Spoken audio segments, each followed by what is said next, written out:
ఏ భేదము లేకుండా ఆయన నిన్ను ప్రేమిస్తున్నారు. దేవునికి స్తోత్రం కలుగును గాక. యేసు ప్రభువుల వారు నిన్ను ప్రేమిస్తున్నారు కాబట్టి భూలోకానికి వచ్చారు.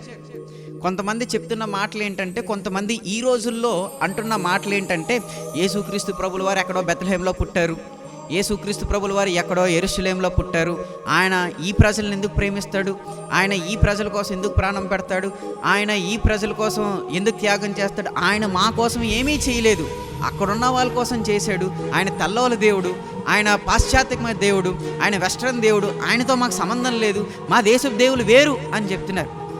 దేవుళ్ళు దేశానికి ఒకరు, ఊరికొకరు, రాజ్యానికి ఒకరు ఉండరు. సర్వలోకానికి కూడా ఒకే ఒక్క దేవుడు. దేవుడు భూలోకంలో జన్మించారు. ఆదియందు దేవుడు భూమి ఆకాశములను సృజించెను. ఆయన దేశాలు సృజించలేదు, భూమిని ఆకాశాన్ని సృజించారు.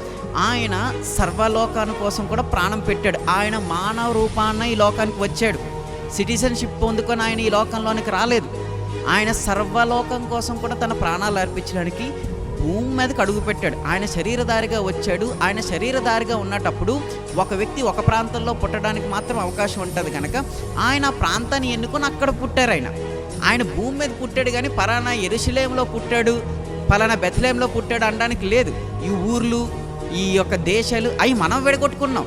మనం విభాగాలు పెట్టుకొని, మనం విభేదాలు పెట్టుకొని, మనం డిఫరెన్సెస్ తెచ్చుకున్నాం.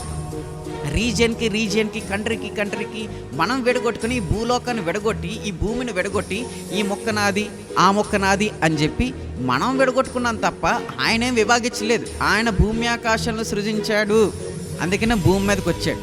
ఆయన మనుష్యులను సృజించాడు, అందుకని మనుష్య రూపాన్న వచ్చాడు. దేవునికి స్తోత్రం కలుగును గాక. ఆయన పలానా సిటిజన్ చేశాడు, ఇండియన్ సిటిజన్ని, యుఎస్ సిటిజన్ని, రష్యన్ సిటిజన్ని, లేకపోతే ఇజ్రాయెల్ సిటిజన్స్ని ఆయన చేయలేదు. ఆయన మనుష్యులను చేశాడు. ఏ దేశంలో పుడితే ఆ దేశం యొక్క సిటిజన్షిప్ వస్తుంది. అంత మాత్రాన్ని యేసుక్రీస్తు ప్రభువును ఒక దేశానికి పరిమితం చేయాల్సిన అక్కర్లేదు. He is God of all universe. దేవునికి స్తోత్రం కలుగును గాక.